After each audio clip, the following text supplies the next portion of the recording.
Yo guys.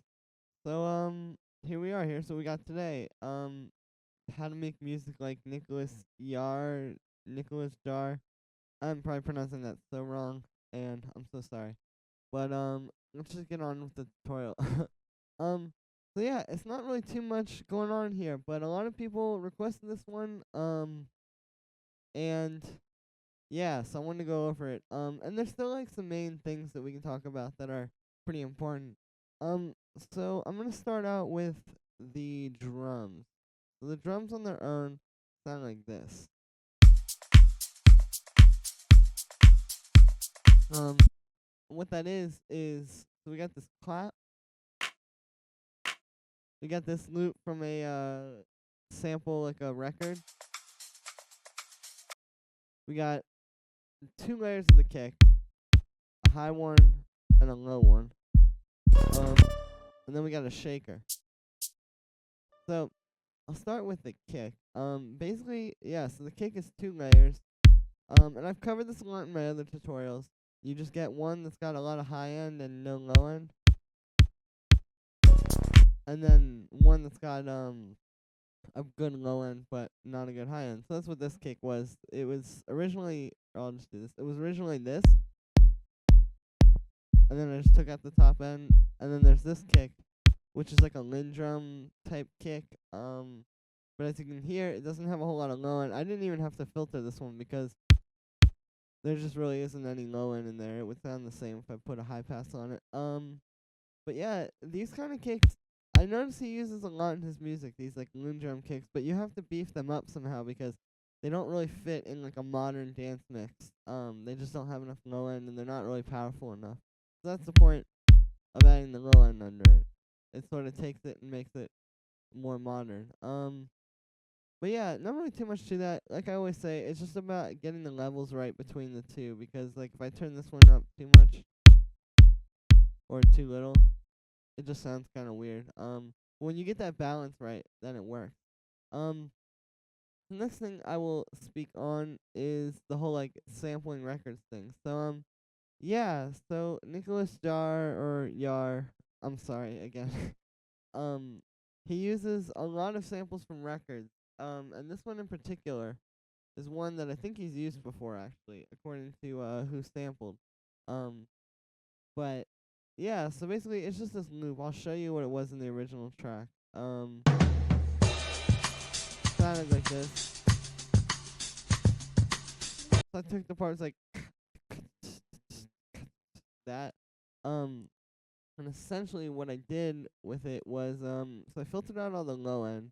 And if you look in here, I just made like a perfect loop of this, and I set it to repitch mode, so it's like playing back the same as if I had it unwarped, and I just pitched it to speed it up and down and to get in time with the song. And then I low pass or high pass it because with the kick it sounded kind of weird. Well, I mean, having that little bass drum on the 16th notes sounded kind of weird, and it doesn't sound too bad now. But with the bass, it didn't work, so I had to high pass it. And then as far as the clap and the shaker go, I mean they're pretty straightforward. They're just a shaker sample I found and a clap sample I found that has like a little lead in. So like the actual hit is here, but I have taken it and dragged it back a little bit so that this is like before the hit. And that's just to make it more realistic, like more organic sounding. Because if you had a group of people clapping in a room, for example, they wouldn't all clap right exactly at the same time. It would be a little bit, some would be a little bit before, some would be a little bit after, but you would get this sort of hit like we're getting here. The next thing I will talk about is okay. So let's go over the bass. So yeah, so the bass is just like this.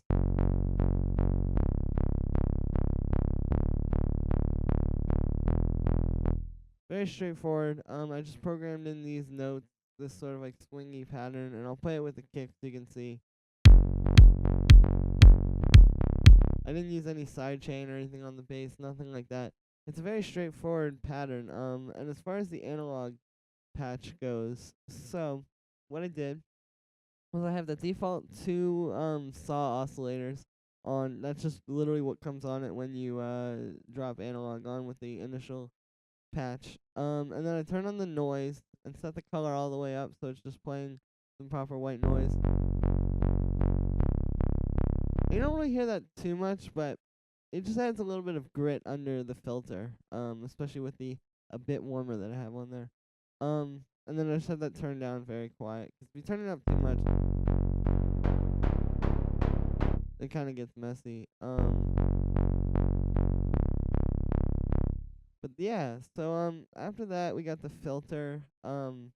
Not really too much to that. Looks like I just left it default as far as the envelope goes. And then obviously I messed with the frequency, and there's no resonance, 'cause I just didn't want any of that in this sound. Well, yeah, and the amplitude is just the same as default as well. Okay. um, and then I put on a little bit of vibrato, as I usually do, to sort of make it warble a little. It's very subtle with this one, but the key is the very slow times with the higher amount.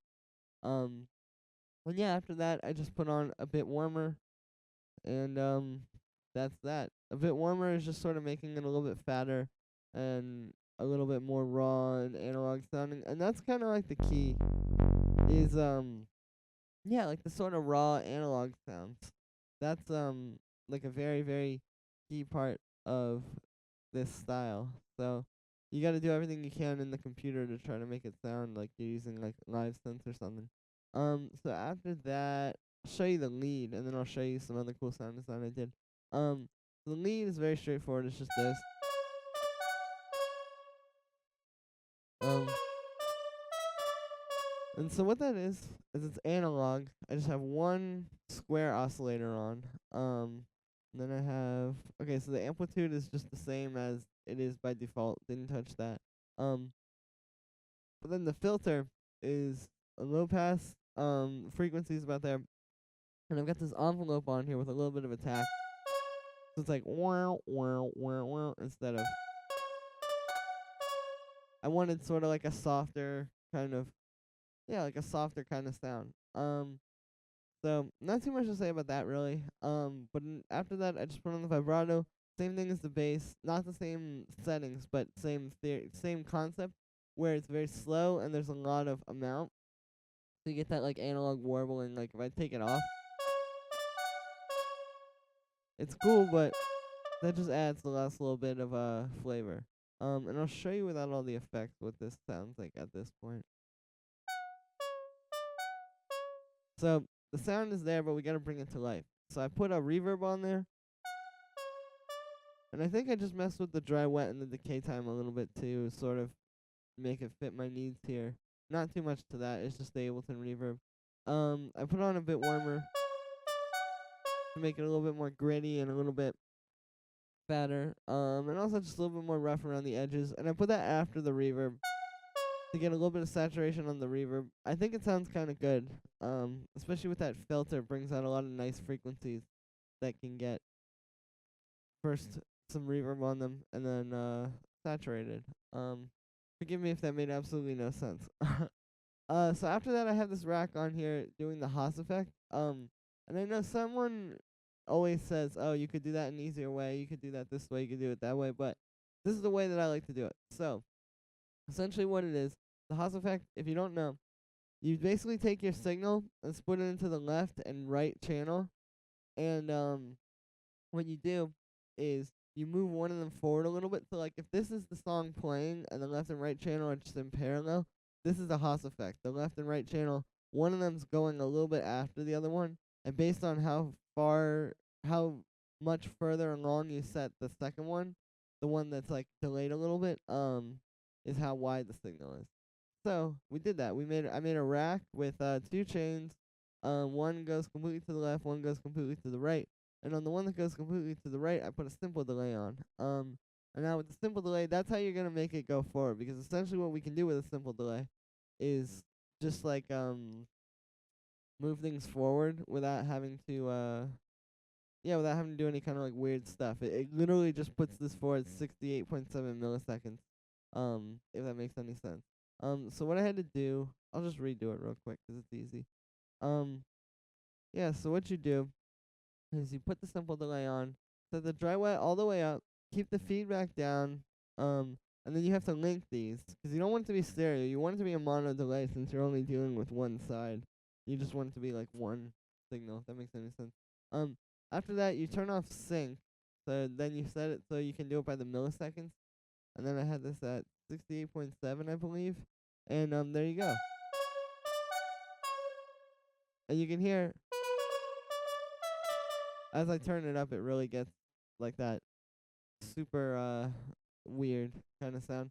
But this is a very good way to get a lot of cool stereo effects. So I did that on here, just to really sort of bring it to life and set it apart from the other elements of the mix. I also have a little bit of track delay on here. If you don't know how to use track delay, you just go down in this right thing here and click this little D icon. And what track delay does is it's similar to what I was doing with the simple delay. Actually, funny enough, you could do the Haas effect using track delay, but what track delay does is by moving this forward or backward, you're literally moving. It's like the same as moving the MIDI forward. So like if I did that, oh whoops.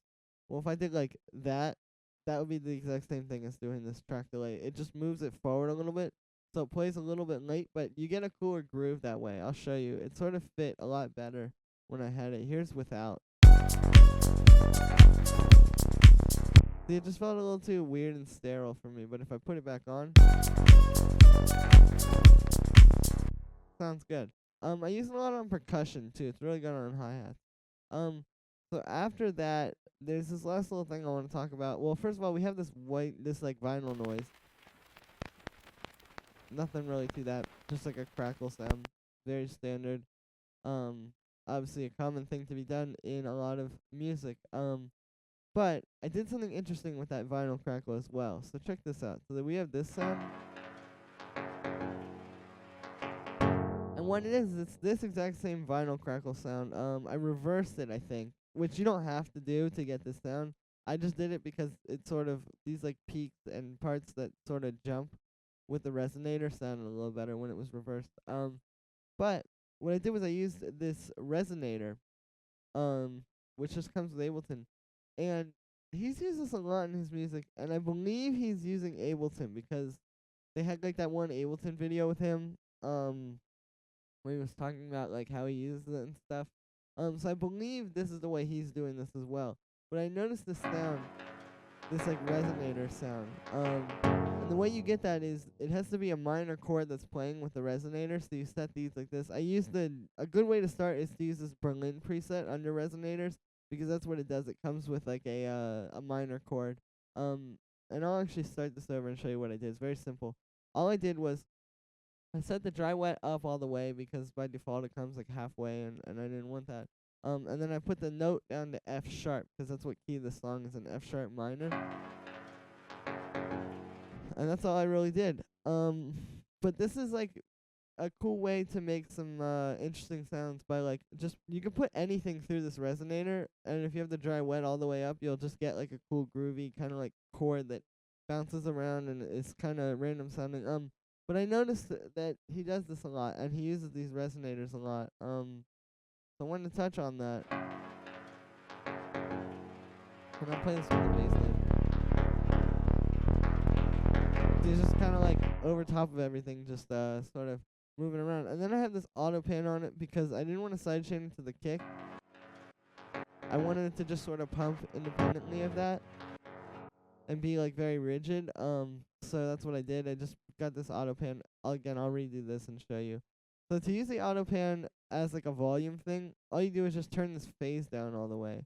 And then whatever you like set it to, it will be yeah, it'll just affect the volume. It won't affect like the stereo. Yeah guys, that's pretty much that.